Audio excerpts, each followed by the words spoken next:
The moment our fellow geeks, dweebs, nerds, and other unfortunates have been fervently waiting for has finally arrived. It's time for TMI, Confessionals of the Nerd Kind. And now, your hosts, Jeff Nerfherder Chandler, Jim Kaiju Baker, and Mike Mjolnir Evans.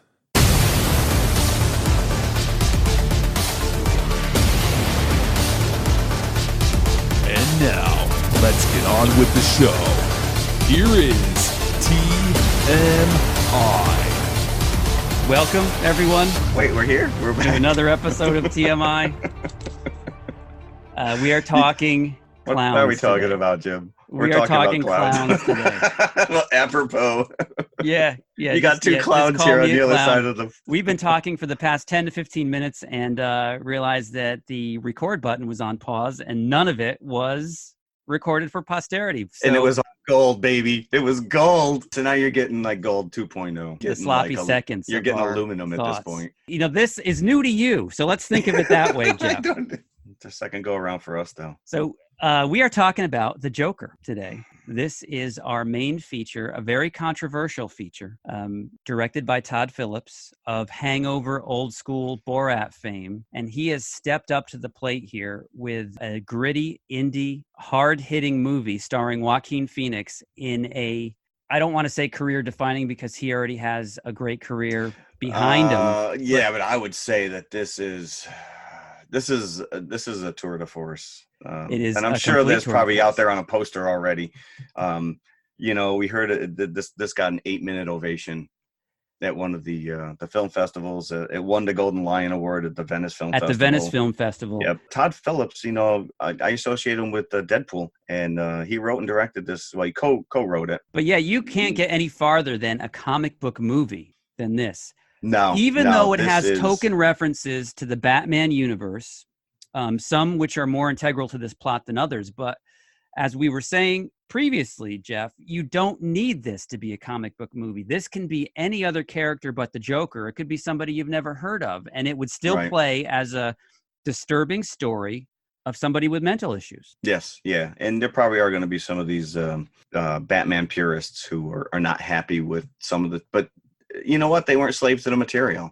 Not that there was much material out there as far as the origin of Joker, but this breaks the boundaries of every comic book genre.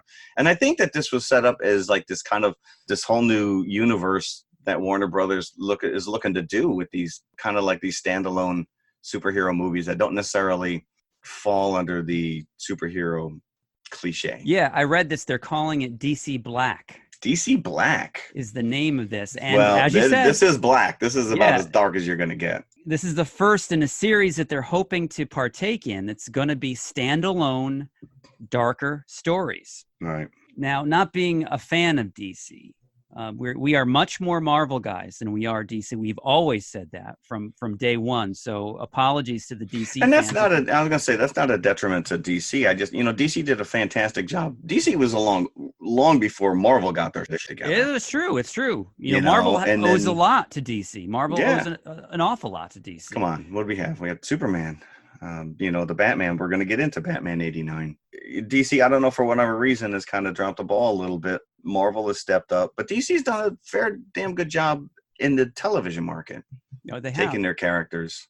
You know, as time goes on, the Justice League kind of notwithstanding, they seem to be getting their act together cinematically. Shazam was a great movie. It was fun. It was totally different than anything. Even Aquaman, I've gone back. I probably had pretty low review of it when I first saw it, only because you can't help but compare it to these Marvel movies. And it's serviceable. He's an enjoyable character to watch. Momoa is a great actor. I think they really nailed the head with that hiring. So, but this is unlike any of those. This is it's true, and there's a big question mark now around the DC cinematic universe, because everything I'm reading says that this is not meant to tie in explicitly with any other DC movie, past or future. I don't want to see this. I don't want to see this version of the Joker up against Batman, because I think that the pathos and the grittiness of this movie, it doesn't matter. Any Batman movie is great, and then the minute you put him in the costume, it becomes silly to a certain extent. And I think it would take away from what they've done here. Let it stand on its own. You know, we've got 8 different Joker iterations now as it is. So. Yeah, and there's quite a bit here in common with the show Gotham. Gotham was trying to go down that same path of being a prequel, showing Bruce Wayne as a kid. And spoiler alert, yeah, you see him in here. I was surprised. I was surprised. Yeah, it goes through that same time period. That same time period. So speaking of time periods, this Gotham itself is really just straight up 1980s New York City. 81. To be specific, yeah. Yeah, because at one point, Thomas Wayne brings his family to go watch Zorro the Gayblade. Or Blowout. Blowout. I don't think either one of those were... Neither of those would be of any interest to a 10-year-old kid. No, correct. And not only does he bring... Is this the only movie theater in Gotham? There was a bunch of pornos. There was a bunch of porno movies. Ace in the Hole, specifically. Ace in the Hole, yeah. There was a That comes later in the movie, but yeah, they set up their manifesto early on with the original Warner Brothers movie logo, not the WB, the old style. I always kind of thought logo. of it like a stylized film camera with the canisters on the top, the round canisters, just kind of turned to the side. Yeah, WB. It would have been awesome if they actually manufactured some grit into the print as well, which exists already, just because it does. The cinematography really, you had joked around that, smell-o-vision. Because it's the city itself is so visceral, and there's a garbage strike going on. They make mention of super rats running around. Yeah, it's the cinematography has this kind of a dirty, gritty, off-color feel to it, which adds so much atmosphere and just personality to his surroundings. Yeah, and it really gives an insight as to why he is the way he is. He is an optimistic character from the get-go. The character's name in this case is Arthur Fleck. The Joker has never really had a set canon kind of backstory. Different artists and storytellers and directors and screenwriters have sometimes tried to give him their own individual backstories, as we'll talk about in 1989's Batman. But he's never had anything really set in stone. You've got the story, he was thrown into a vat of acid, and that's why he's got the permanent smile, or he's got the white skin. Or it didn't affect him in any other way except for his smile. But that's not the case. It's just an unhinged man that society, and specifically Gotham City, is kind of spit out. You see him in the beginning. He is a professional clown, if professional is the word you'd want to call it. I don't know. Did he go to clown school? I don't know if he went to clown school, but he works for this very seedy boss who also employs all his fellow broken down, overweight, middle-aged, sometimes past middle-aged clowns. Yeah, no. If you had issues with clowns, you're definitely not going to be. Oh yeah. And these are the kind of clowns who have outfits that haven't been washed in about 10 years. Correct, yeah. It looks like they've just come out of that sewer grate that Pennywise. Yeah, there's some serious... They're hanging out with Pennywise. There's some serious funk going on there. Right. So he's you taking odd jobs for this clown agency. The first thing you do is you see him beaten down in front of a store. He's holding a sign saying everything must go. You've seen this in the trailers. Yep. Kids steal his sign. He desperately chases after them, trying to get that sign back, because really this job is all he has to hold on to in his life. They attack him in an alley and beat him pretty badly. He is so afraid of losing his job, it doesn't seem like he reports this to anybody because nobody would listen. Right. The poor do not have a voice in this society. No, and that's go back to his name, Fleck, which is he's small, he's insignificant, and he even says, that nobody cares about me, about us, and he's very empathetic. You really feel sorry for him. He's got nobody. He's got his mom. He lives with his mom, whom he takes care of. She's she herself is obviously mentally imbalanced as well, and that's a disturbing relationship as well. It's that there's a scene where he's giving her a bath in a tub, and they're just having this kind of it's like a relationship as if he was never went past being 6 years old. That's what like how his mother treats him mostly. So, and they live in a terrible, seedy apartment in an even worse apartment building. So his life is pretty grim. He sees a psychiatrist / social worker to get his meds, who never listens to him. So you're set up knowing that not only is he disturbed, but the entire population of have-nots in Gotham City is also pretty much in the same situation, if not mentally imbalanced, impoverished at least. Yeah, and you definitely see, his mother always instilled in him that he was put here for a reason, to make people smile, and he carries this journal around with these notes. So you think he wants to be a stand-up comedian. So you think he's got these jokes in there, and then you start seeing some of these notes, and you're just like, this guy is completely unhinged. Right, and he always like, oh, you want to hear a joke? Which almost becomes a running joke. But yeah, it's very disturbing. Now let's talk about some of the background of this movie before it was even released. We got some concern from many groups out there that this was, and the media in general, that this movie is going to incite violence in theaters. The match point being the tragedy that happened in Aurora, Colorado, during a showing of The Dark Knight. Which just happened to also be a Batman movie. Dark Knight Rises, was that? Yeah, it was Dark Knight Rises. Yeah, it's the one with Bane in it. So I guess, the comparison, because really there's been other dark movies. I mean, how come no one was there's been other about movies with guns. Now, I think the misconception is that the Joker in this movie is a mass shooter, which is not really the case. It's more like a Bernard Goetz vigilante. I was going to bring him up too because of the 80s vibe of New York. I won a third place speech contest. I wrote about, like, back in those days. It wasn't video games that was creating violence. It was MTV movie videos that were inciting violence, and I wrote about Bernie Goetz. Yeah. Really? Yeah. So everything old is new again, right? Yeah. The media kind of creates this controversy. Why would you go out and say, don't go to see this movie, there may be mass shootings? It seems like the people that would do this type of thing would get the idea from hearing this on the news. It's like, oh, that is a good idea. I was going to stay in Friday night. Going to see this movie, I would have never have connected. I would not be nervous going into a movie without hearing that on the news. No, but now all of a sudden you've got this vibe out there that, all of a sudden you're like I said before, going to the theater is like my happy place. Now I'm on guard.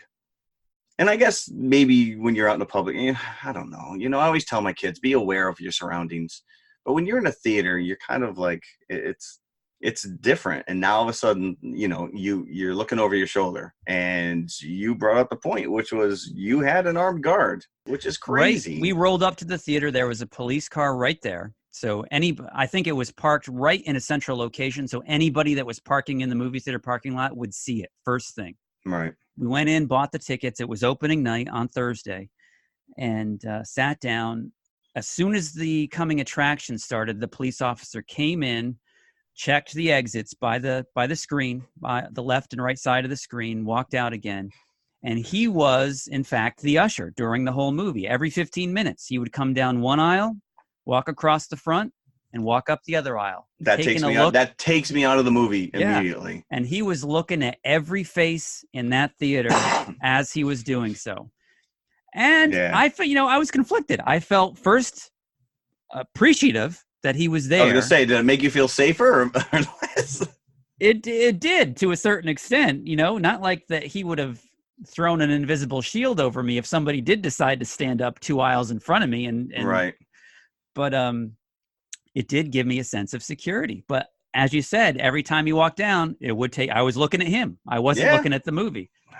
Now, see, my movie theater didn't care about me because they didn't have anybody there. Nobody, not even as you were buying tickets in the lobby. No, I had to buy my ticket at the concession stand. They didn't even have anybody at the booth. Was it a crowded theater? Did you have a? There was a fair amount of people who came in. It wasn't super filled, but my theater was showing it every half hour. There may have been 50 people at the most in there. It's tough to say what somebody's responsibility is in terms of being a filmmaker, because there's been some backlash against this already. That, why is Warner Brothers putting out a movie amid this kind of environment that we live in today? Well, how much are you going to shield the populace from anything? violent.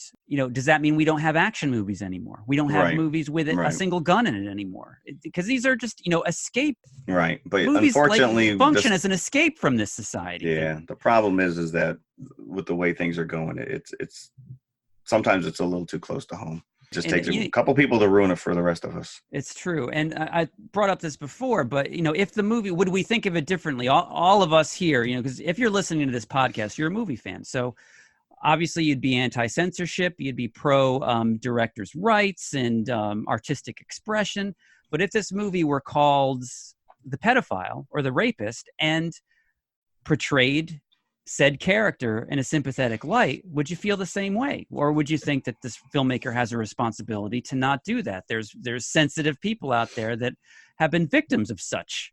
So my feelings run both ways. I see both sides, but we choose to talk about this, and we chose to view this movie, as film fans first. So, and that's how I think we're presenting it to you during this show. I think you have to. Yeah.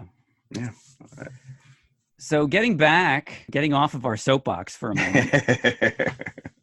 Again, character's name, Arthur Fleck, the insignificant Arthur Fleck. Yeah, a piece of dirt. And that's really how everybody looks at him. Everybody except his mother. After he's attacked by these punks at the beginning of the movie that destroy his sign and give him a vicious beatdown, one of his fellow clowns at the agency lets him borrow a handgun.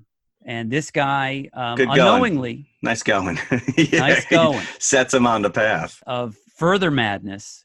Yep. And so be it, justifies what he does a little bit later on as self-defense first. And then now gives him a voice. Which turns it into a political statement. Yeah. And, what we didn't talk about is this, you said that there's a condition, his pathological laughter that is uncontrollable. And this is where the empathy comes from because... he gets beaten down. He could lose his job, and he's on the bus. You get these cutbacks with him and his therapist, his social worker. So you're kind of getting this overlap, and you really think what you're watching is very linear, but it's not. There's a lot of other stuff going on here. But he has this condition where he laughs uncontrollably, and he can't stop it.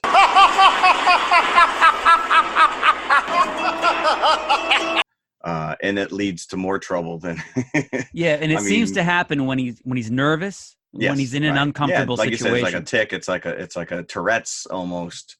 And of course, people immediately are like, "Oh, you think this is funny?" Which leads to further, detriment to his well-being. Yeah, and this is a real thing. It's called pseudo-bulbar effect. So people are actually afflicted with this in reality. But to give that character this crutch, I think is almost tantamount to like Heath Ledger's facial scars. This is integral to the Joker almost. This is, it's almost like a brilliant one too. An explanation as to why is this character so manic? Right. And he's not. If anything, it's he's depressed as hell. And it looks like it sounds like it hurts him. Which leads it even more so. Like you're very like the sympathy at the beginning of the movie for this character, and then as it goes on, you lose that sympathy. Yeah, definitely. Yeah, but as you said, it does look like it hurts him because every time he tries to by choking himself to stop the laughter, and it doesn't help. No, and the fact is, Joaquin Phoenix, like he lost 50 pounds. For this, and he is just skeletal, which doesn't help, and because he looks sickly, and then you put on the face makeup, and it's disturbing. It's really disturbing. The relationship with his mother's disturbing, and there's a lot of tighty whitey shots, slow motion, no less, tighty whitey shots. And let's talk about that a little bit because I really feel like he said that he did not study any of the other Joker iterations, but I feel that he's kind of standing on the shoulders of everyone who's come before, because when you get into Batman 89, Jack Nicholson is kind of dancing around. He's having some fun with it, and I feel that Joaquin Phoenix is kind of channeling that a little bit when he's going in. He's almost doing like Tai Chi, slow motion dance moves, and I read that he was influenced by Ray Bolger. Famously played the Tin Man in Wizard of Oz, but I guess he's a song and dance guy. Okay. there's a couple scenes that you really are like, that's very Heath Ledger of him, kind of. So you can't help but compare his portrayal of this character, even though he's not called the Joker until almost toward the end of the movie. He's just this guy, but you can't help but kind of see all these other influences. Joaquin Phoenix also, I don't know what the condition is called, but one of his shoulder blades is not quite in whack with the other one. So he already looks kind of malformed, and I think the way he holds himself in this, almost like a mime would hold himself. He is very mime-like. So it looks like his body is also as deformed as his mind is, and I think he's doing that purposely. Yeah, no, I think like he's holding himself in a certain way. He's always Right. sticking his ribs out when his shirt's not on. Yeah, and that's just it. There's some very disturbing moments where it's just him by himself, shirtless, especially like when the guy gives him the gun. He puts his mom to bed, and then he pulls the gun out, and he's just kind of like, I can't even describe, like he's dancing with it, and then it goes off accidentally, which is actually a kind of a funny scene, and he shakes out of it, but it almost gives him a power, a little bit of, I guess, positive attitude toward himself that he now has this in his possession. The bizarre thing about this, there was some facets of this that were quite unbelievable to me early on in the movie, at least.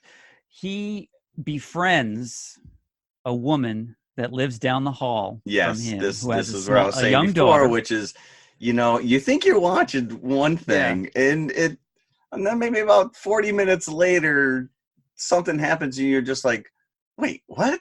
Yeah, there's an uncomfortable exchange in the elevator between Zazie Arthur Beetz? Fleck and this woman Zazie, with her young daughter, and she's just making polite conversation with him, and does jokingly, as her daughter's kind of pestering her, puts the gun finger to her head, like her daughter's driving her crazy, right? No, isn't that like a little taxi driver? Yes, it is. Okay. So, of course, Arthur's character takes that to the nth degree and makes a very uncomfortable joke at it and repeats that movement, but in a very theatrical manner. So you see this woman get very put off by that and kind of take her daughter and shuffle away. The next scene is the next day. You see Arthur following this woman, following her, dropping her daughter off to school, then follows her to work. Yeah. And a little bit later on, the woman confronts him in their apartment. Were you following me today? And he says yes, because he's, I don't think has the ability to lie on demand, because he's just that. The character is innocent, but not at the same time. Yes, he's very earnest. And she seems to be into that. She's like, She's like, well, not much else going around here. So. Well, you followed me to work. You should have come in and robbed the place then. And I got a gun, and she laughs. And she laughs. So then she becomes which might have been the girlfriend. only laugh in this whole movie, by the way. She becomes his girlfriend. She's going to see him at his disastrous stand-up attempts. Ooh, that is cringeworthy material. I do stand-up comedy. You should come see a show sometime. I could do that. There's a lot of cringeworthy, but he wants to become a comedian. Yeah. And he gets up on stage, and he's just, he starts laughing uncontrollably. Oh, you want to hear a joke? And he breaks out his journal, and then he tells this horrible joke, and it gets no laughs. But then all of a sudden, he does start getting laughs. And she's sitting there, and she's glowing watching him. And now let me point out that there are real comedians out there that have made a career over uncomfortable comedy. Like Emo Phillips is one that comes to mind, but they're occasionally funny. Emo Phillips. They are funny. Well, Andy Kaufman would probably be up there. In their own way. Right. Some comedians actually revel in making an audience uncomfortable. Yes, uncomfortable. That is not the case here. This was not his goal at all. No. We see him a little bit later on after the comedy club scene, after it's established that he is a disastrous stand-up comedian. She still stays with him. And she still stays with him. But a little bit later, after that stand-up scene, you see him in a children's hospital on a job in his clown makeup, and he's doing pretty good. He's actually doing where he's not getting beat up by any punk kids on the street. Kids are responding to him. They're singing a song. You see him in his element, and you see he's enjoying himself. Like, this is maybe what he was meant to be doing. That's okay. Yep, you're right. Unfortunately, the gun that he had borrowed from his fellow clown falls out of his pants and clatters onto the floor. Doesn't go off, thankfully. That would be horrible. But it just clatters on the floor. And he picks it up and he kind of tries to play it off as if it's part of his act. Right. Like he does a shh. But everybody, right. even the kids that are watching him, they're like, what is going on here? Yeah. Of course, he gets fired once the boss hears about it because they complain. He gets fired. He's on the subway going back home in a deep state of depression and self-pity. And what happens? 3 hateful yuppies are in the same subway car, and they are harassing a young woman there. And he starts to laugh uncontrollably because of his condition, because he's in an uncomfortable situation. So they immediately turn their attention on him. The woman flees into another car. They turn their attention on him and start to beat him up when he doesn't stop laughing. The catalyst of the plot begins to set him on his journey. He shoots the 3 yuppies in self-defense. Actually, 2 in self-defense, and he chases down the other one. So if he didn't have that gun, he would have just taken a beating like he's always done from day one. Yeah. And he would have gone on his way and lived his life. But because he had this weapon at his disposal now, and there was no remorse or it was almost like a knee-jerk reaction. He just whipped it out and shot the guy. I mean, point blank. Yeah, and this is where the Bernie Getz aspect comes into it. This the subway killer. We can only assume it's the woman because there really was no one else around there. There was no one else. She was the only witness, but even she left the car before he unleashed. But the next day, somehow or other, it starts to circulate in the papers that there's a clown killer on the loose. Killer clown that has killed these 3 employees of Wayne Industries. What is this company? Wayne Industries, I believe, is correct. Okay, yeah. 3 upstanding members of Wayne Industries, because as you said, they're these preppy punks in suits, so they should be respected. He becomes like a folk hero of the poor. He sure did. The middle class and poor population of Gotham City at large sees him, this mystery clown killer, and they don't know it's him. It's just some nameless clown that's out there. Yeah. That has murdered these almost like in a Robin Hood type of fashion. That he's doing this as a political statement, and he didn't do it as a political statement, but that's what these guys were jerks. Into. These guys, and they latch onto him, and all of a sudden you start seeing whoever made those clown masks must have made a fortune, because it wasn't like there was multiple different versions of clown masks. They were all the exact same clown mask. They were, and it was all based on that newspaper report. It looks like somebody saw an opportunity. And let's talk a little bit. We didn't even talk about his makeup is very influenced by John Wayne Gacy, who was a notorious kid pedophile killer who dressed up in clowns. And his character's name was Pogo the Clown. What was the name of the stand-up comedian club? Pogo. So there was So that's they're digging deep in this whole psyche of killers / clowns. That I found, because John Wayne Gacy was just a horrible.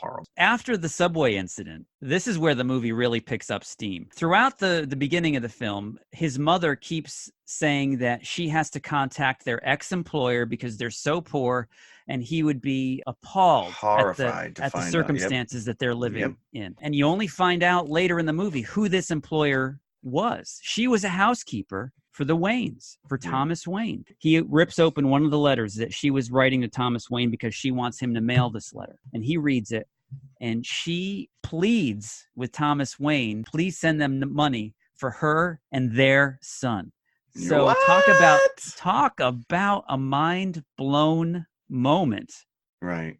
You're thinking for a while that this movie is trying to set up the Joker and Batman as siblings. Brothers.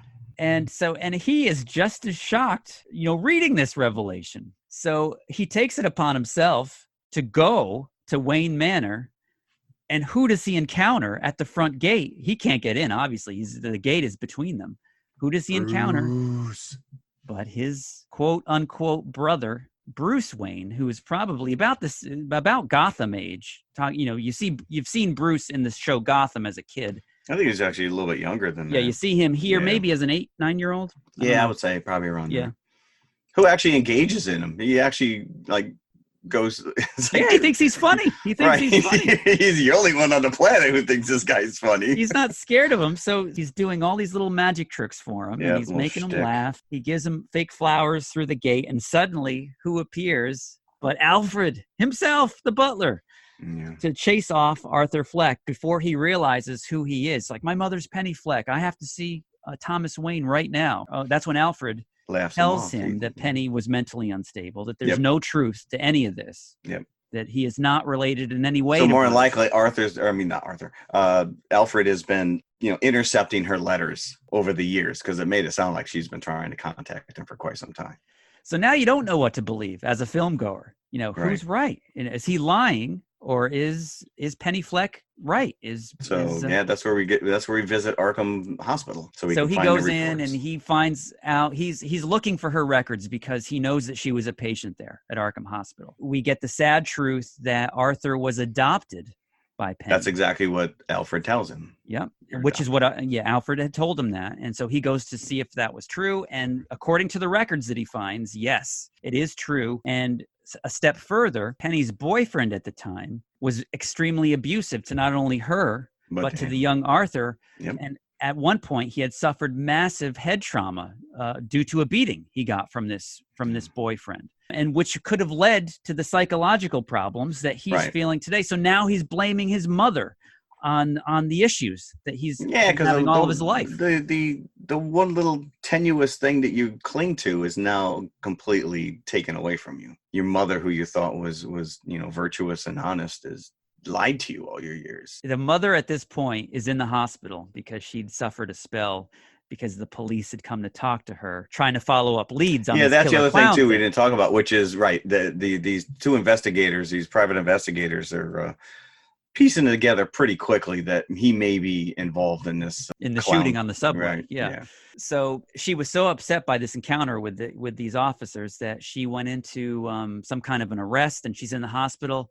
So soon after he finds out that he's been adopted, he goes and strangles her or smothers her with a pillow. He goes to visit the girlfriend, makes his way into her apartment, sits on her couch waiting for her. She comes out of her bedroom and seems shocked to see him. Right. What are you doing here? How did you get in here?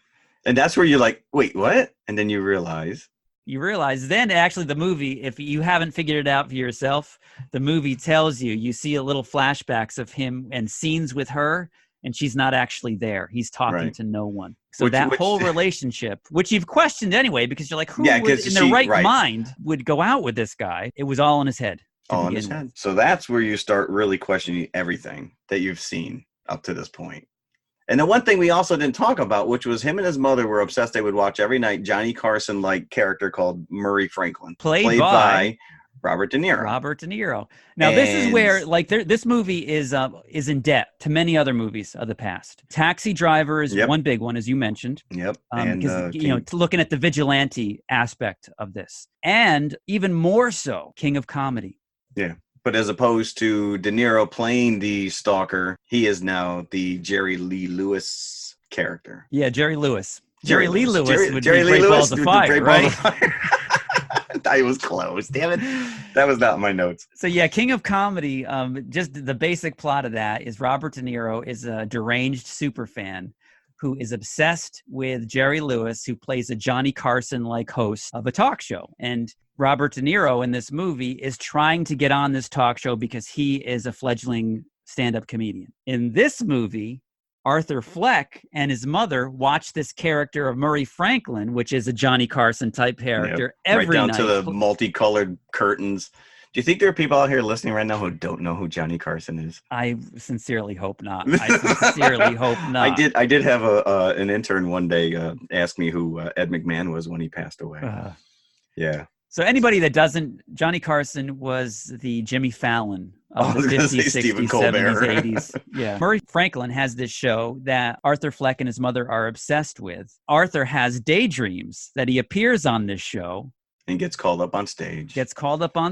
And becomes friends with Murray. Right. Yeah. So you see, that's pretty early on. So you do see that he has this kind of robust mental outlook on life that may or not be transpiring in real And time. Unfortunately for him, at one point he does make it onto the Murray. In reality, he does make it onto the Murray Franklin show, but in a way that he would have never thought. Somebody filmed his disastrous stand-up set at Pogo's and got it in the hands of Murray Franklin, who puts it on his late night show and just humiliates him and tears it apart. And finally, in a world where everyone thinks they can do my job, check out this guy. When I was a little boy and told people I was going to be a comedian, everyone laughed at me. Well, no one's laughing now. You can say that again, pal. Yeah. Now, in this day and age, it would have been all over social media. Oh yeah, it would have been. It would have been. Yeah. And a few weeks latter, that was when he was in the hospital room, sitting bedside at his mother's, and then he comes on and he like loses his mind. Yeah, that he's first of all he loses his mind that he's on there, that he can't believe what he's seeing. Right. And then once he realizes he's that only there so Murray can make fun of him. Punchline. Yeah. He's slowly, and this is the point when Murray's making fun of his clip. He says, "Take a look at this joker." Yep. And that line comes back a little bit later. Yeah. So fast forward, Arthur kills his mother, smothers his mother, goes back home. Then he gets a visit from two of his clown friends, one of whom is a little person, and the other one is the guy that lended him the gun. Right. So this is a very disturbing about his mother. scene. They hear about his mother passing. They hear about his mother passing, and they say that they're here ostensibly to give their condolences. But what they're really there for is the one guy wants to know what Arthur told the police because they're questioning all the clowns about the killing. So once Arthur hears that, he never liked this guy to begin with. He never liked any of the clowns that he worked with, except maybe the little guy that comes with him. You were always nice to me, he said. There's a very disturbing scene where Arthur takes a pair of scissors and takes them right to this guy's neck unexpectedly. It is brutal. It's not unexpected. But it is because it just, you seen he shot the three guys before, and it's bloody, and he kind of like revels in it, and he realizes that it kind of, it gives him this newfound sense of worth, I guess. But yeah, this killing, I mean, he already smothered his mother, and you're kind of left ambiguous about whether or not he actually killed the girl down the hall or just let her be, because you never see her again. Yeah, and you just see him leaving her apartment. Right. Yeah, you don't know what transpired there. No. But so that's, again, we're all of a sudden you don't really know if what you're watching is what's really going on. But and the poor little guy, the little person. Well, he felt just like the audience. He's just standing in the corner. He's terrified, He's like, Arthur, why did you do that? And he's just bashing this guy's head against the wall. And it's so excessive and over the top. And then he turns his attention on the little guy. I know. You don't know what's going to happen. Yep. It's a very uncomfortable scene to watch. You can go. And as the little guy tries to walk by, he's got to walk right by him. Yeah. Gives him a jump scare. He goes, I'm kidding. You were always nice to me. Go ahead. And then he can't reach the lock on the door. Oh no. You're just waiting. You're thinking, if he wasn't going to kill him then, now he's going to kill him because he can't reach the lock on the door. All right, now you're making me get up, dude. But now he stands up. He lets him out, and that's that. And so this is when he's on his way to the Murray Franklin show. He's got to get ready for the Murray Franklin show. Yep. So he's got because he was in face makeup, and they were he was already in his face makeup. Yeah, right. He just had to get dressed. So he gets dressed with the dead guy right in the apartment with him, and he goes off. And that's when the police, the little guy that escaped, must have called the police. Because that's when he does a dance on the stairway outside of his apartment. Yeah, we see the stairwell building. Not only in the movie posters but on the trailer, and there's two different like he dances at one point on those staircases, and then later after he starts killing, like it's a completely different type of dance. He's now like reveling in. It's like a victory dance because again you go back to the point where he's saying that no one has ever noticed him, no one ever listens to him or pays attention, and now all of a sudden he's seeing like this clown uprising everywhere. Whether or not they realize it's him or not, he's influencing. People are paying attention to him, so he feels that to keep doing what he's doing because he's now getting noticed. Whether that's going to help his comedy career, I don't know. Right. Now, on the way to the studio, these two detectives are chasing him because he sees them. They tell him to stop because they have some more questions. I don't know if they realize he's killed somebody yet or not. It doesn't seem that way. But he bolts as soon as he sees them, and they take chase because he has to get to the Murray Franklin show, right? That's probably the only thing on his mind. Right. So he gets into the subway, and he realizes, thankfully for him, everybody on the subway train has that clown mask on. Yep. He grabs one mask off of some bystander, puts it on, so he blends in with everybody on the train. The cops come in after him. One of them gets a glimpse, takes out his gun, and that's when the crowd turns on the cops. Yeah. And from that point on, the city is in like lockdown. There's riots everywhere with these people with clown masks on. He has caused chaos on his way to the Murray Franklin show. He gets there. He's waiting in the green room to go on because they've given him the chance to go on this show because of the public reaction to that clip that Murray Franklin showed of his terrible stand-up. So I don't know, if they think that he was ironic doing this, if he's serious, but they want him on the show as a ratings grab. And he's in the green room, and he's got his full Joker regalia, his full makeup, and Murray comes in to talk to him before the taping, saying, "Do you think that's a good idea with the face makeup? Because that's what everybody's wearing." Right, because they're immediately concerned that he's inciting even more. And he's like, "No, I'm not political. I just want to make people laugh." Yep. So they let it go, and then he asks him before he leaves, Murray, one small thing. Yeah. When you bring me out, can you introduce me as Joker? Yeah, because that's what you referred to me as. Yeah. In the video. So, yeah, I can. And of course, Robert De Niro gives him that face. Well, yeah. I love De Niro. I thought he was great in this. He was. I thought he was a very likable guy. So he brings him on, and he doesn't. Thankfully, he doesn't do his stand-up bit. No. But he has that moment, and it's a real moment. It's not made up in his head, where he comes out from in between those colored curtains, and he's there. He's made it. He's on the Murray Franklin show. Now his plan is, because he's killed his mother, he's killed this guy, he realizes he's not going to get away with it, that he's probably going to be arrested as soon as he walks off set. His plan is to kill himself on the Murray Franklin show, and doing it in the guise of a knock-knock joke. And he even rehearses it at home. I was going to say, you see him practice it. Yeah, he's practicing coming out from the curtains. He's watching other tapes of other guests, how they greet Murray. So he's trying to get that all down. So he's going to sit down, say, "I want to tell you a joke, Murray. Knock, knock." Murray is going to say, "Who's there?" And then the gun comes out, and he's going to just shoot himself in the head. But as the show progresses, it doesn't happen that way. He instead admits on the show, on live television, that he is the killer of those three guys on the subway. Now, Murray takes this seriously, and he believes him that he is the guy. So, and this is one of the most incredible scenes in the movie, just Joaquin's speech on the couch next to Robert De Niro, that he is the cause of all this mayhem that's happening in the city right now. And that's when he turns into a folk hero. People know now that he is the guy that's inspired all this mayhem out in the streets of Gotham. They think that we'll just sit there and take it like good little boys, that we won't werewolf and go wild. You finished? I mean, there's so much self-pity out there. You sound like you're making excuses for killing those young men. Not everybody, and I'll tell you this, not everyone is awful. But you're awful, Murray. But now that he has something to live for, now that he's got the self-realization that his life does mean something, no longer, he doesn't kill himself. He turns the gun on Murray Franklin and kills him on live TV.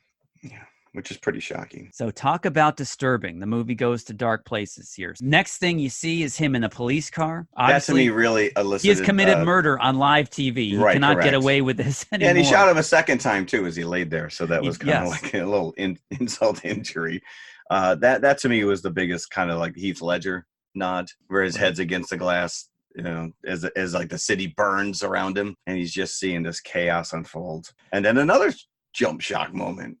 Yeah, you see him in the police car. He's on his way to the precinct. He starts laughing. The cop driving's like, "You think this is funny? What do you think this is so funny?" And then, bam! The ambulance runs right into him. Yeah, and it's not an accident. It's two guys that are the guys driving the ambulance are actually trying to free him. They've got the clown masks on, so they pull him out of the back of the car and put him up on the top of the police car.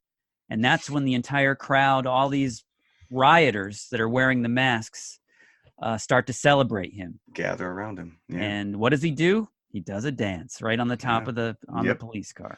Yeah. So he has in effect at this moment become the Joker, or at least is well on his way to becoming the Joker that we know as a villain. Yeah. This to me was also echoed Rise of the Planet of the Apes a little bit with Caesar's coming into ascension.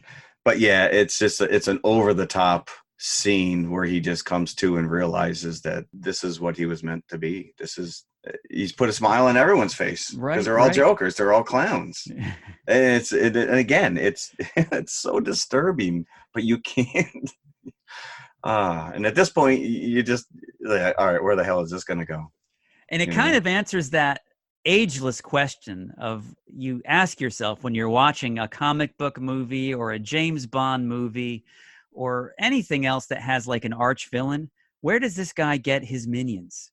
Who signs on to work for this guy? And you kind of get an understanding of watching this. Yeah, he's a cult of personality at this point. Yeah. And then postscript, P.S. We're in the psych ward. We're in the psych ward at Arkham Asylum. Back with the same social worker. So apparently the police did maintain order. They arrested him eventually, and he is in Arkham Asylum at the end of the movie, who is questioning him much like he was questioned at the very beginning of the movie when he was a free man. And he even they mentioned the fact that he had been hospitalized before. Right. And you never really saw that, but now he's hospitalized with the same social worker. But this questioning ends with him leaving the room, and you see it's a spotless white hallway except for the red blood prints that he's leaving as he walks away from the room. So you can only assume that something terrible has happened to that social worker. Well, he started laughing, and she's like, "You want to share it with me?" And he goes, "It's a joke." And she goes, "Oh," and he goes, "You wouldn't get it." And then all of a sudden he's walking away. You're led to believe that he killed her. And then you just kind of see as it focuses out, he's almost like in this Keystone Cop chase with orderlies back and forth down the hallway, a la like Scooby-Doo. They go from one, you know what I'm saying? And it was, to me, it was a callback because early on when he's trying to confront Thomas Wayne, they're at a screening of Charlie Chaplin's Modern Time, and it was a little bit of a callback to that kind of like that slapstick vaudeville chase, I guess. Yeah, it's true. It's cut it's to true. Yeah. The end. The whole ending is ambiguous because, all right, did everything we just see play out in his head? Has he been in the hospital, the asylum the entire time? Well, I would think that since he has the ability to kill at this point, right, that you can't think, but it has happened. And the fact that they set up the origin of Batman in this movie. You have the famous because scene. you do see the Waynes getting taken down by one of these Now, clowns. again, we mentioned this before. They are in town, in the city, to see a movie as this riot is happening. Yeah, poor timing. Now, the double feature, or the two films that are playing at this theater, are Blowout, which is the Brian De Palma, John Travolta. Sound effects specialist thriller, and Zorro, the Gay Blade, starring George Hamilton, which is the movie that you would always avoid on HBO. Like, I didn't even want to watch that when I was a kid. Apparently, it's a comedy. So apparently, it is a comedy. Now, but any 9-year-old kid in their right mind would not sit through either of these movies. So what they were doing there in the middle of a riot in the seediest movie theater in Gotham City, right across from a porno showing Ace in the Hole, by the way.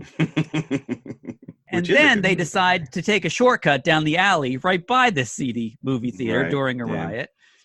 And they are set upon by not the Joker himself, not by Joaquin Phoenix, but just one of the many minions that are wearing a Joker mask. Right. And you can't have the death of the Waynes without her pearls being pulled off and bouncing into the pearls. Yeah. Clutching at the pearls. Yes. Yep. So it's iconic. And that scene is even iconic, and it's played out to a T in this movie. So they make no bones about it. This is the birth of Batman. So the birth of Batman, again, just like in the 89 version, ties right in with the birth of the Joker, which happens the same evening. Yeah, but you would think that he would, like, the Joker would be like 70 years old by the time this kid got old enough to be Batman. Yeah, it's true. How old do you think he is? Like maybe mid... Joaquin? Not Joaquin himself, but the character. Oh, easily... middle age. I'm gonna guess at least 40. Yeah, you would have think to be, even if you want to stretch it a little bit. Right. It's doable, right? The Joker I always was. guess it's a lot to take in. It is. I mean, I know it got like an 8-minute standing ovation at the Venice Film Festival. It is. If he does not walk away with an award, I'll be shocked, because He is amazing in this. Absolutely. You know, in physically, turns- mentally. It's. I guess a couple times, you know, he had a really hard time on set, and if things weren't going the way he wanted them to, he would like walk off set, sometimes getting the other actors perplexed. But I would tend to think that you wouldn't shake this character off. You couldn't just go home and turn him off. I mean, you lost 50 pounds, so now physically you're a different person anyways. And then with putting that makeup on, I'm guessing it's really got off of you. Newfound respect for Todd Phillips, because this is outside his comfort zone, maybe, but maybe he always had this in him. Now, it is disturbing, and it needs to be, I think. It does cast this character in a sympathetic light. I think throughout the whole movie, it tries to, because it's done from his perspective throughout the whole thing. Yeah. So it leaves it up to you to either go along with it or to argue with the character, like in your own head. Not that you don't have to dislike the movie, but I think it leaves it up to you to, at the beginning, the movie is on the side of the Joker, and then it kind of steps back a little bit as he goes into his madness, where it's just kind of documenting what he's doing. Although there are scenes like when he's dancing in Victory. I don't know, feels like you're coerced into sympathizing with him as the movie's going on. So if there is any kind of a criticism to this, I think that's where maybe it lies, is that it is trying to get you to sympathize with these maniacal actions, even after he turns. I think it's a great movie, and I think it's like a banner movie in terms of comic book stuff. I think this is just scratching the surface of where these types of movies can go. Yeah, I agree with you there. But yeah, I'm still on the fence about how I feel about. I know. I mean, when someone asks you, is it a good movie? You know, like I said, cinematically, you can't argue its merits. It is unbelievable to watch and unfold.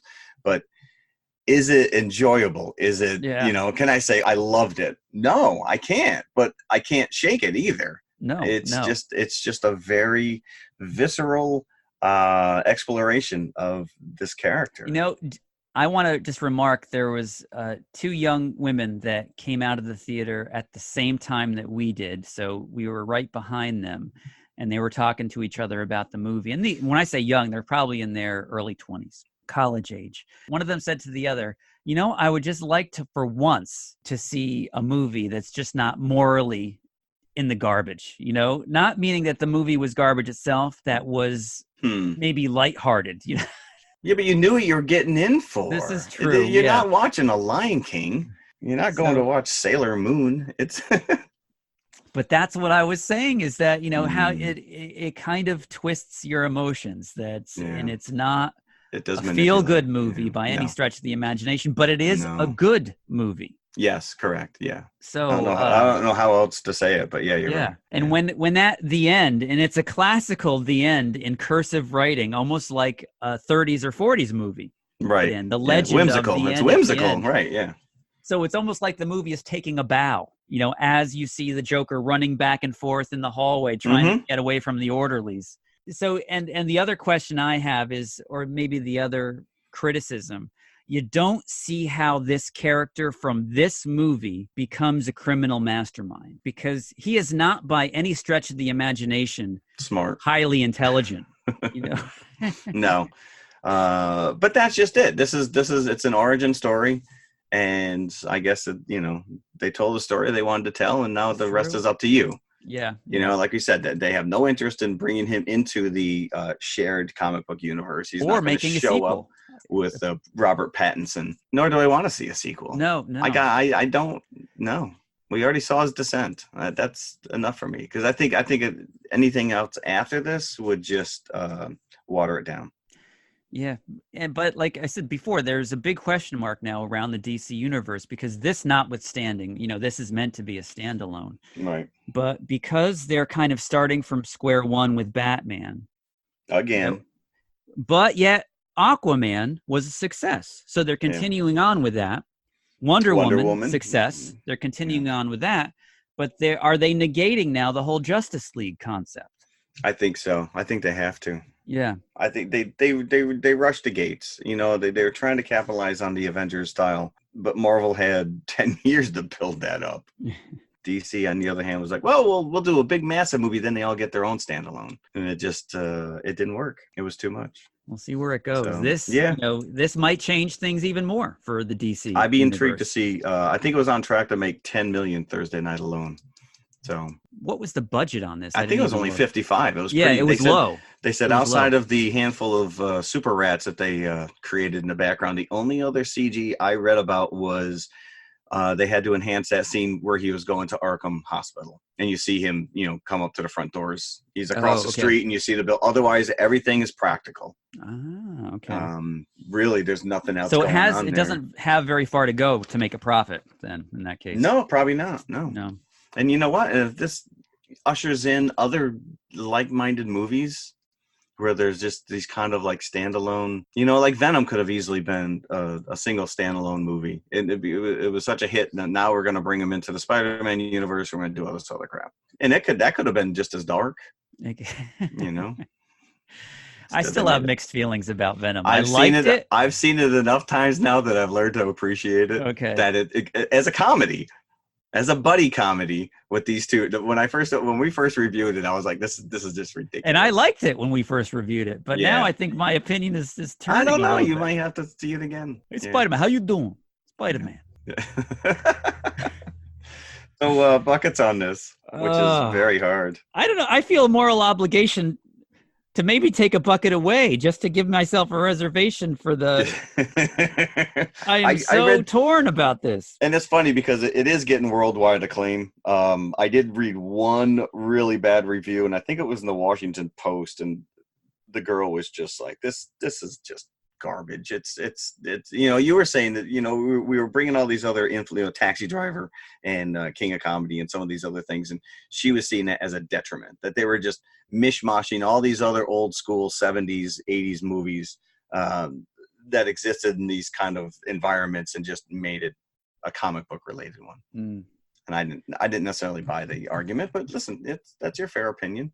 I'm gonna go easily 4 1/4. 4 1/4, really? Yeah, I actually had 4.5, but just artistic merit alone, that this movie got made and that it is so well done, acting wise. It takes chances, the board. And It does take so does Joaquin Phoenix, and he is phenomenal. And I think for that alone, I would give it solid 4 buckets from me. Yeah, I read this before. When they won the Golden Lion Award, he thanked Warner Brothers and DC for stepping out of their comfort zone and taking such a bold swing on me and this movie. So yeah, I mean, it could have been a bomb. It could be a bomb. It could backfire. I think whoever's running the DC show in terms of movies realizes they have to be unconventional. That, you know, they've got a stable of characters that could easily exist in these type of worlds, and they don't all have to be dark and gritty to make them good. Make me something I'm invested in. Yeah, there you have it. So let's go to the concession stand. Let's get our popcorn and peanuts and wash this taste out of my mouth. Yeah, we'll come back and talk about one of the first comic book movies. Not the first. It can't take that claim, but one of the first. Cannot. So here we go. Right this way, just step right into the greatest show on earth. In the center ring, our top attraction, you get your money's worth. Come see the dancing elephants, the biggest thing on wheels. Oh, the little boy's first circus. I wonder how it feels. With wonder does this magic land fill his whitened eyes. Look now, there's the zebras. This show's a real surprise. The polar bears arrive on cue. On bikes they sally forth. They're mighty cool, but then it's true. They're from the frozen north. And now the clowns will stop the show with your most kind permission. A rocket flat so you will know it's time for intermission. Okay, we're back. We thought it would be a good idea to pair Joker with the original Tim Burton 1989 Batman. Genius.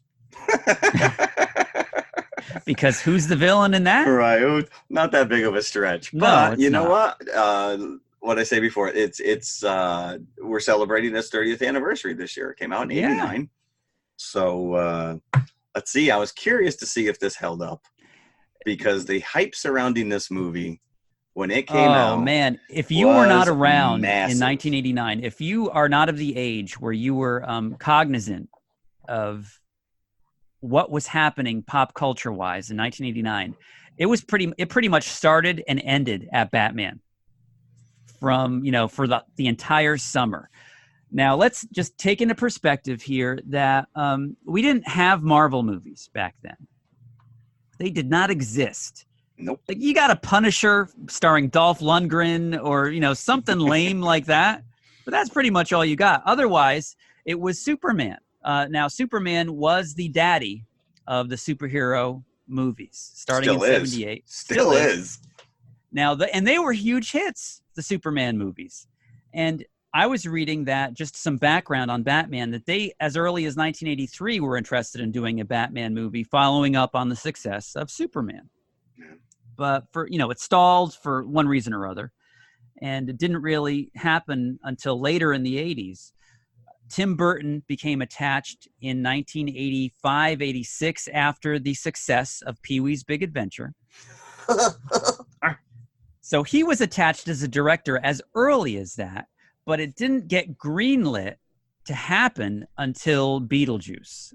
So the studio saw Beetlejuice, and then they had the complete faith that Burton could pull this off. Wait, was Beetlejuice 88? 88, just 1 year before Batman. Wow, so they banged this out in a year? They did. Holy crap. Now, here's the thing, is that once it was announced that Michael Keaton got the part of Batman, talk about a backlash. Now, we did not have social media. I was going to say, we've brought this up numerous times. In this day and age, if that was announced, people would have lost their minds. And I guess they did at the time. They did. As the 80s allowed, they did lose their minds at the time. We just didn't have a platform to really at that time, it was still pen and paper. So so it was a writing campaign? There was a writing campaign. Warner Mr. Brothers. Mom is not my Batman. Yeah, that's what he was known for. What do you have? Mr. Mom, Beetlejuice, and Shift. Johnny Dangerously. Night Shift, right? And Night Shift. Night Shift was even earlier. So 50,000 letters poured into Warner's to protest 50,000 letters. The casting of Michael Keaton. Because at that point, Tim Burton was known for Pee-wee, and he was known for Beetlejuice. Yeah. Two dark, well, one dark, one not so dark, comedies, though. They are lighthearted movies, both. So people, once they heard that Michael Keaton was cast, they were afraid that this was going to be a comedy, because that's all that they knew him from. Burton knew that he could do it because working with him on Beetlejuice, he knew what he was capable of. So Burton had no qualms about casting Michael Keaton, but the rest of the world did. Now, this led to what later became Batmania, because Warner Brothers got nervous that they were experiencing all this backlash regarding the casting. They rush released a trailer for Batman using the footage that was available. They had no music at the time. It was a trailer with no music, but they wanted to get scenes out there to give people reassurance that this was in fact a serious Batman movie and that they knew what that they were doing. So, and I remember seeing this trailer and I was blown away. I almost stood up. Whatever movie I was watching could not have compared to me watching that trailer. I don't remember this. It felt like the seat going out from under me. I can't explain it. You had an out-of-body experience, huh? Existential moment. And it was better than watching the actual Batman movie when it eventually came out. But I was so excited over this trailer, and so was the rest of the theater. It was like a collective gasp in the theater how good this looked. From the Batmobile, I remember they showed the scene where Batman rescues Vicky Vale from the Joker, and he's on the Batarang, and he slides out of that room and kicks through the front door and gets into the Batmobile. It was like movie-going heaven. Well, up until that point, you only had the 66 Batman TV show as a reference point for Batman. Which wasn't campy, humorous thing. And so the concern was that that's exactly where Burton was going to take it based on his previous movies. And what you also have to realize is in 1986 is when Frank Miller's The Dark Knight was released as a comic book, thus changing comics forever. Because the Batman was, if you even read like those Neil Adams comics in the 70s and 80s, he wasn't this dark, brooding character. Frank Miller really kind of ushered that in, that whole idea that this guy is tormented, and he's just as broken as half the bad guys he's fighting. So yeah, I was working in Manhattan at the time, and I remember large in Times Square, just that big huge bat symbol, street vendors, suddenly Batman t-shirts were showing up everywhere. And I know I had a couple, and I wasn't a Batman fan, but so you couldn't help but just kind of get swept up. Yeah, and Batman, and again, we've never been, well, I speak for myself, but I've never been a DC guy, really. You watch the Super Friends on Saturday morning, so you knew the characters. Right. Obviously, we saw the Superman movie with Christopher Reeve.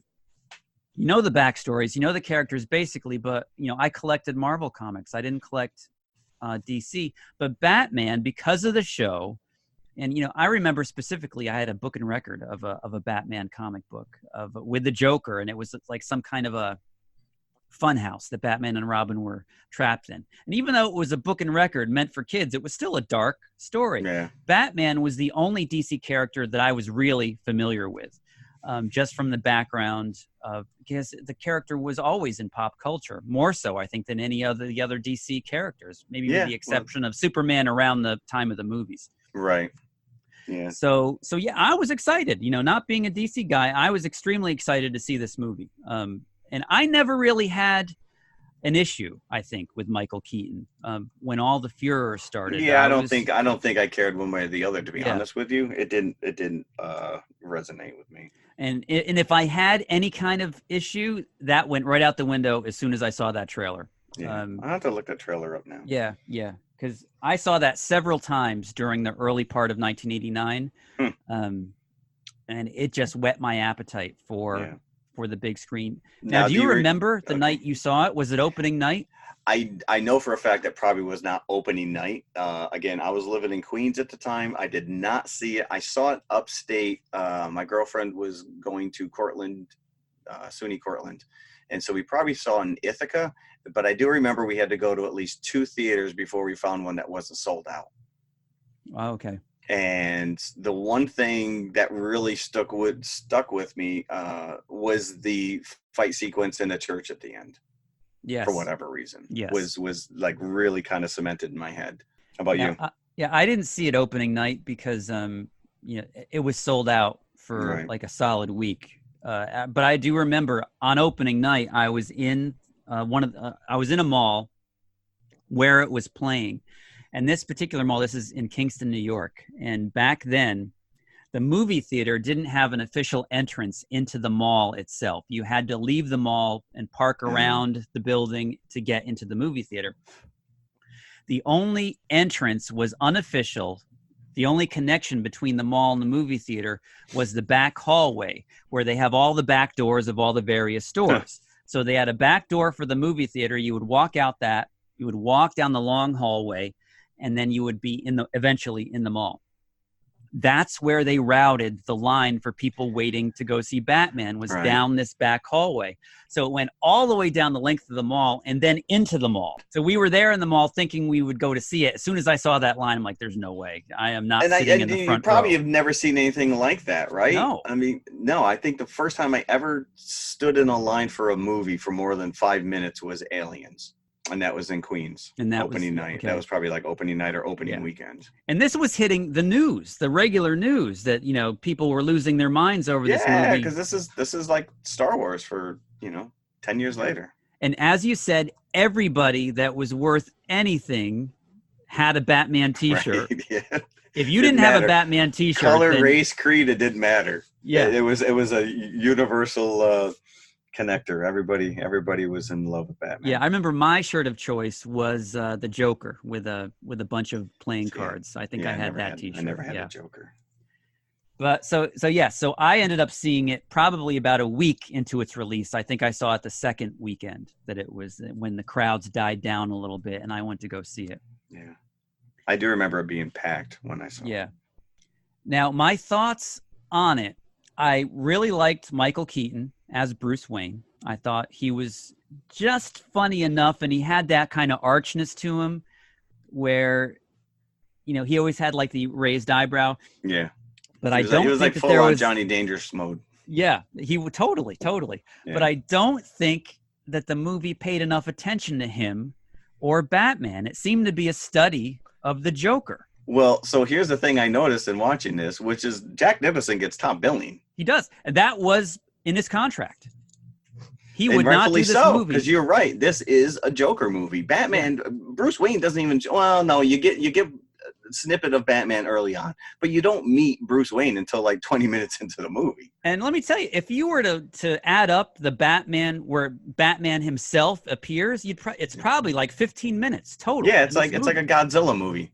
It's Yeah, like where he doesn't show up until the end. Right, you get 12 minutes of monster Exposition, action, and that's it. and then Yep. This was considered really. I remember it being like dark and gritty for a superhero movie, because again, you contrast it against Superman, which is straight up just popcorn, bright colors. The suit, the uniform, the world he lived in, everything was brightly lit. And I remember this being much more dark. But in watching it again on Blu-ray, it's about as close to the '66 Batman TV show as we've gotten to any of the other Batmans. We've gotten progressively darker and grittier, but this actually has some very poppy colors to it, especially when you deal with the Joker and some of the other stuff. Oh yeah, it does. It's there's definitely some comic book elements where the Joker bad guys are running around with Joker logos on their jackets. The bad guys' cars are green and purple, and it's just. And let me just make a point that these bad guys are probably the most unthreatening, schlubby bad guys that Bob the Goon. Bob the Goon. And Bob, remember, you are my number one guy. Yes, sir. Doing his best Jack Palance impersonation. And Jack Palance is in it. Yeah. And he plays the You are boss. my number one guy. Which is the same thing that Palance says to him earlier in the movie. Yeah. You don't see Jack Palance enough, I think, even in movies of this era. City Slickers, Batman. Oh, he kills it in City Slickers. Believe it or not.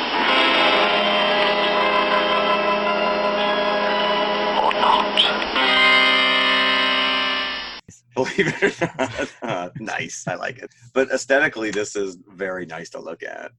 And most of this is It's almost like a practical. Gothic Art Deco kind of a look. Yeah, they really went. We refer to this as Burton-esque. A lot of his look and feels and some of the worlds he builds, and it's there. It's not full on force, but some of the building designs in Gotham, and of course Gotham doesn't look like anything we've seen before, which was really kind of neat. It's all like black towering buildings. Yeah, it's always in the dark. No one's ever outside during the daytime. And it's not like dark, gritty dark. No. Like this, the new Joker is. It's not reality based. It's very much comic book based, and it's dark in its own way. Yeah. Like industrial, empty streets with tumbleweeds and papers blowing across the set. Yep. And a lot of that was practical. They're all like models and little probably some black screen, or not black screen, but matte paintings and whatnot. The setup of the Joker in this movie is that he's got a definite origin. He is a mob enforcer by the name of Jack Napier. He works for the mob boss, played by Jack Palance. Gus Grissom is this guy's name in the movie. Gus. And his girlfriend, his gangster's mole, is Jerry Hall, famously Mick Jagger's girlfriend for a number of years. Terrible actress. Gee, you think she knew somebody to get that part? So she and Jack Napier are getting it on the side.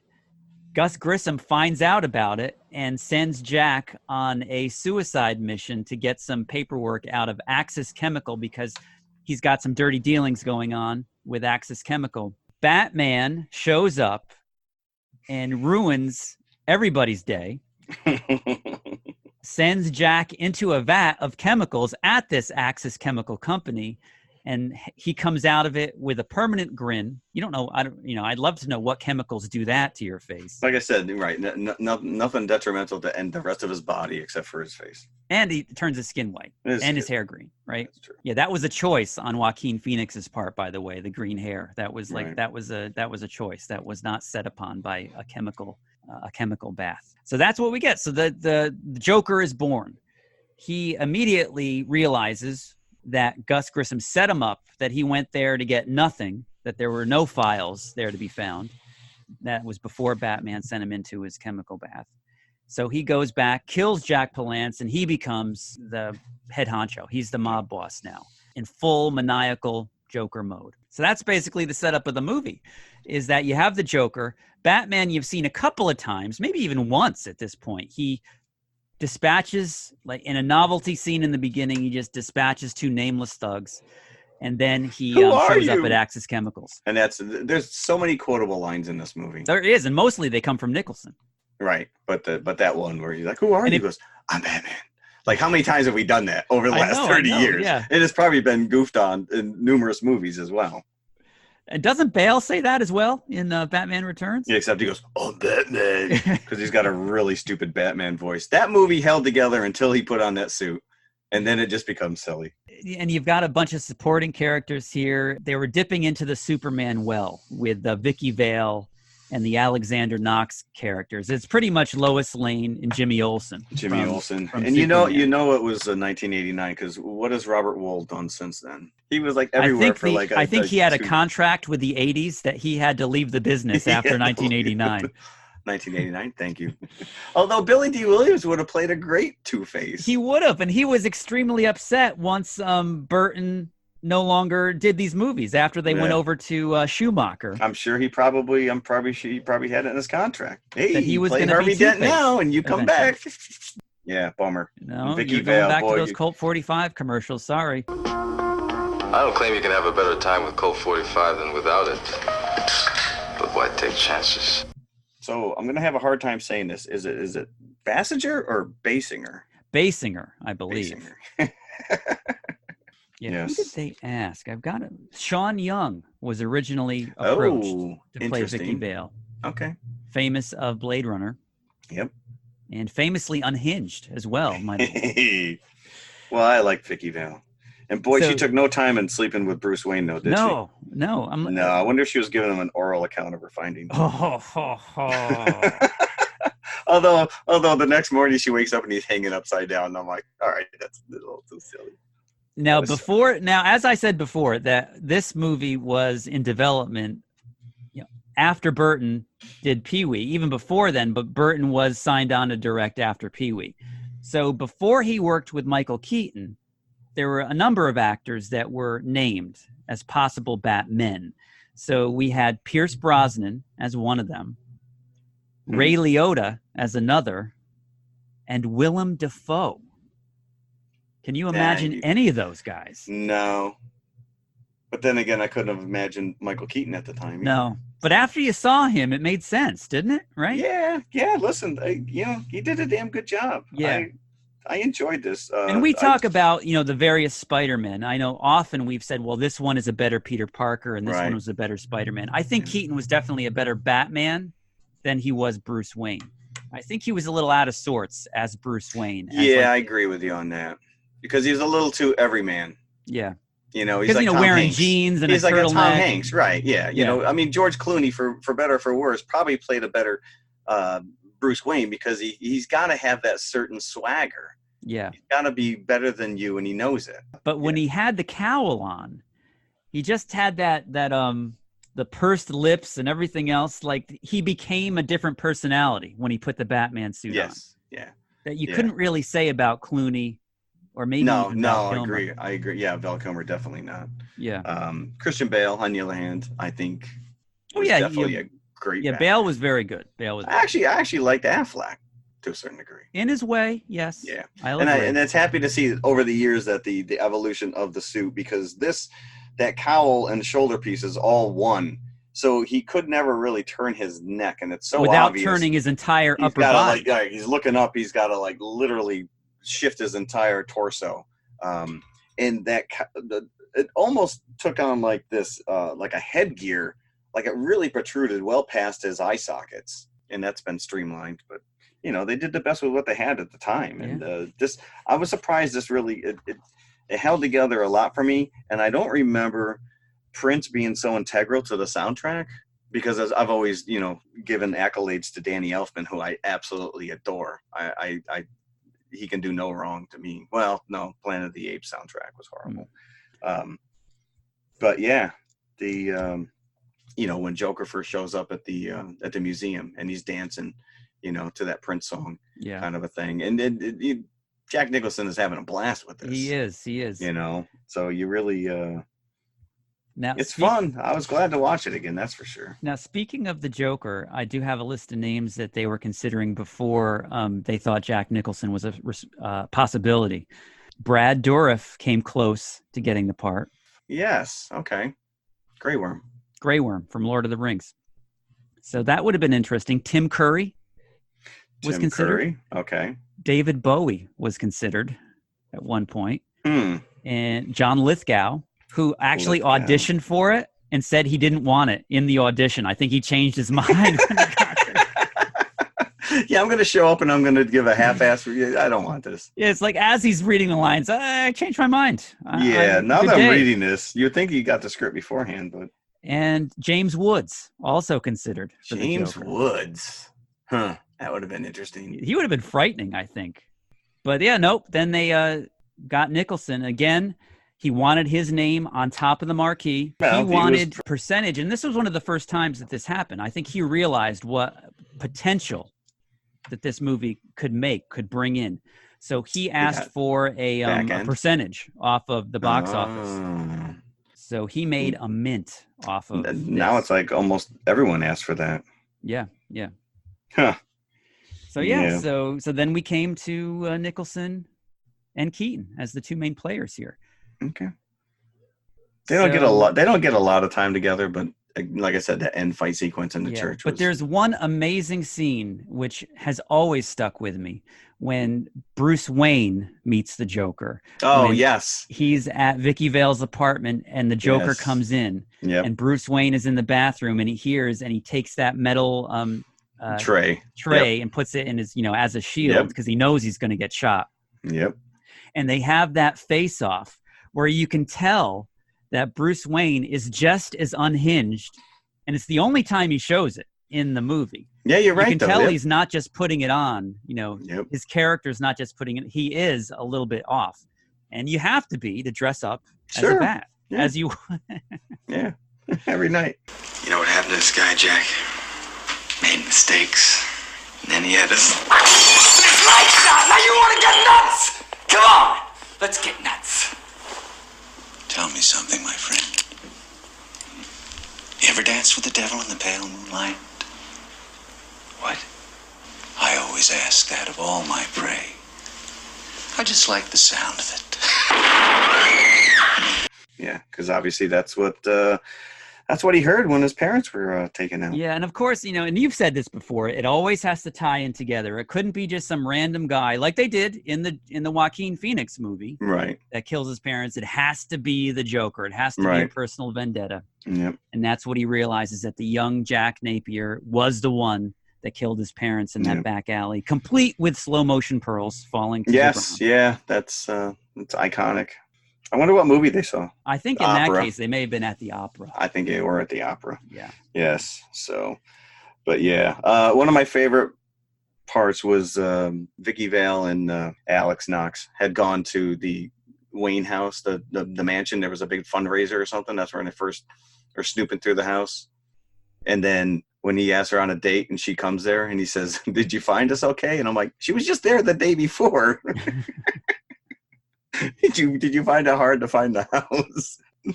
But yeah, she slept with him pretty damn quick. She did. And even quicker, Alfred lets her into the Batcave. Security? Who let Vicky Vale into the Batcave? I'm sitting there working and I turn around, there she is. Oh, hi Vic, come on in. And that was really the first time, like the cool, I mean, we always saw the Batcave in the TV show, but this movie, I mean, it's just, it's just like a giant chasm precipice, where he shoots the car in, and he's like, oh yeah, watch your step, and it's just oblivion into, and there's thousands of bats hanging around, but he has like one in a cage. Why? Yeah. I want to just talk about Burton himself. I did not get, apart from the set design, you don't really get the sense that this is a Burton movie in the way that you get it with Batman Returns. Right, that's what I was saying. It wasn't movie. quite the Burton-esque look and feel that we kind of refer to now.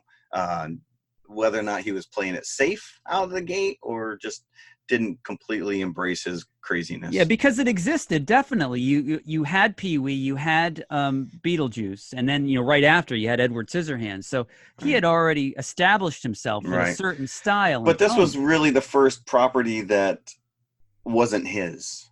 So maybe he felt a level of obligation to stay within certain boundaries without studio pressure. Yeah, right. If he had directed that damn Superman movie with Nicolas Cage, that looked like it was going to be anything but Superman.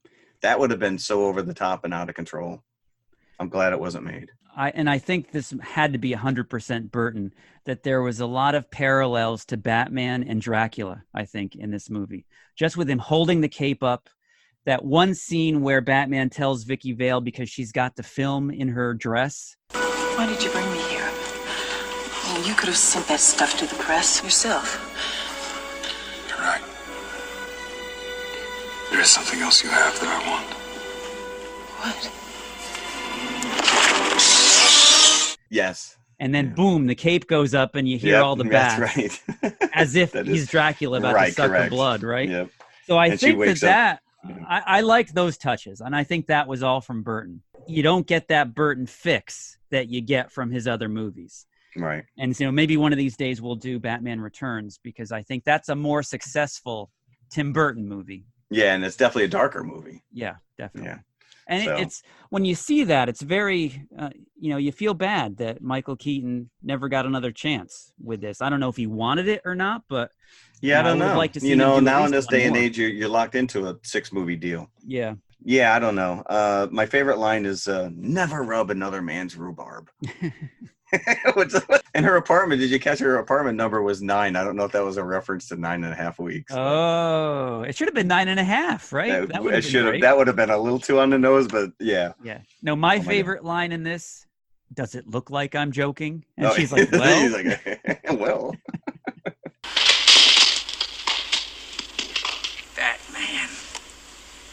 Batman. Can somebody tell me what kind of a world we live in where a man dressed up as a bat gets all of my press? This town needs an enema. But yeah, as you said, the ending fight is iconic. Right. Is truly iconic when they're at the top floor of that cathedral, the bells going off, and Batman has to eliminate all of his minions before he actually can turn his attention on the Joker. Right. And that's after the big balloon. That's very Burton-esque, where he's going to put all the chemicals in the balloons, and the balloons are just hideous looking. And Batman comes in the bat, and that's the one thing too. So we talk about the Batmobile, which was unlike any Batmobile we'd ever seen. It is so iconic, and it's so brilliantly designed. And then you see the Batwing, and that scene where he's flying around and he takes the Batwing up and it cuts through the clouds, and for a split second it stops in front of the moon, thus creating the bat signal, and then drops back down. I always thought that was like brilliant, but now when I watch it again, it's kind of hokey. It's kind of like, all right, dude, we get it. But he uses the little clampers and he takes all the balloons away, and Joker's just like, where's he going? Those are my balloons. Those are my balloons. It's just so stupid. But yeah, he shoots him down. Yeah. Right at the church entranceway. The showdown at the top is because you know that Nicholson is not going to be a physical match. Correct. For Batman. So you have to have Batman handicapped in some way because he suffers through that crash. Then he's got to fight all of his guys before he actually turns his attention on the Joker. And he's beat up. Yeah. He's bloodied. He's dodging giant bells as they're careening down through the stairwell. Joker has that one of his final lines in the movie. Would you hit a man with glasses? And he puts the glasses on and he just punches him. And this kind of started a trend as well, where superhero movies that feel the need to kill off their villains. after one movie. One and done. The Joker and Batman, even Superman Lex Luthor isn't as iconic as Joker versus the Batman. That's like the hero arch enemy archetype number one right there. Yep. To kill him off right away, I found very disappointing. Although it was a very worthy death when he plummets King Kong-like from the top of the cathedral. To the point where he broke the concrete. He's not splattered. He's still in one piece, but the concrete around him is all in ruins. And I love when at one point where Batman gives him a shot and knocks out his chattering teeth, which is also a classic scene. So what do you think? Do you think it held up? I think it did. It's not, like I said, it's not as dark and gritty as I remember it being. Especially not after watching. No, correct. This Joker. Or even comparing it to the other Batman movies. Although I will say Schumacher's Batman, was it Forever? The last one? Batman Forever and then Batman and Robin. Batman and Robin was the completely over the top, neon lights. That was Mr. Freeze. Now, did you see that Jonah Hill has been cast in the new Batman Robert Pattinson movie? No, as who? It hasn't been revealed, and I'm hoping it's not the Penguin, because that's the only thing that I could think of that he would fit. Although he's lost a ton of weight, but then again, I don't know. Unless they take it in a whole other direction and he's Robin. They just sit around in the Batcave smoking pot. Dude, you want to go fight crap? No, no, I'm good. I enjoyed it. I loved it. It did hold together. Maybe not in the way I remember, but it's still a worthy movie. Yeah, I found it very nostalgic because it brought me right back to that time. No, it does. And I did have the same qualms with it, where there's not enough Batman, too much Joker, not enough Batman, and the Batman scenes themselves are few and far between. Yep. I was held by the story. I love the plot that the Joker had to kill the citizens of Gotham City using the same chemicals that made him smile. So all the dead bodies would have smiles, yes. Have smiles on their faces. And then, of course, that great newscaster scene where they can't use any beauty products. So all of a sudden, he's got zits on his face and his hair is all a mess. You can still use a comb, Yeah.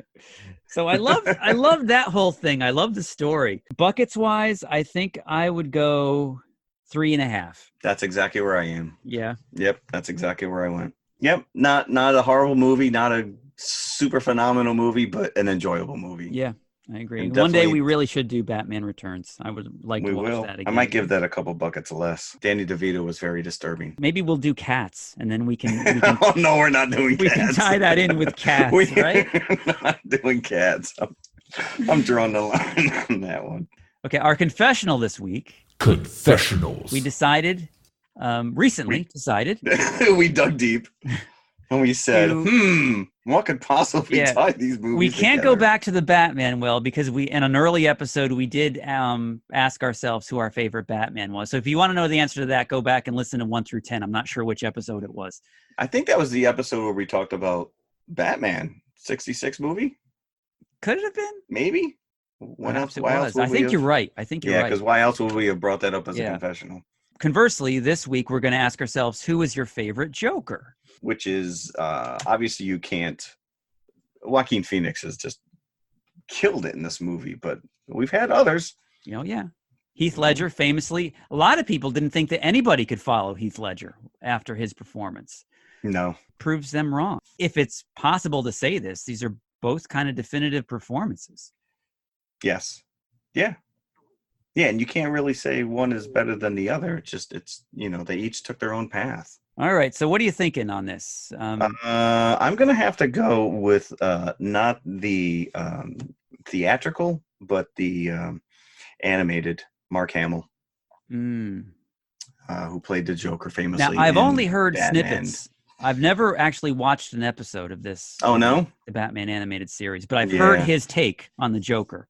Yes, and probably one of my favorites is Batman Beyond: The Return of the Joker, which was I think actually released in the theater, but it was definitely a big release on video DVD.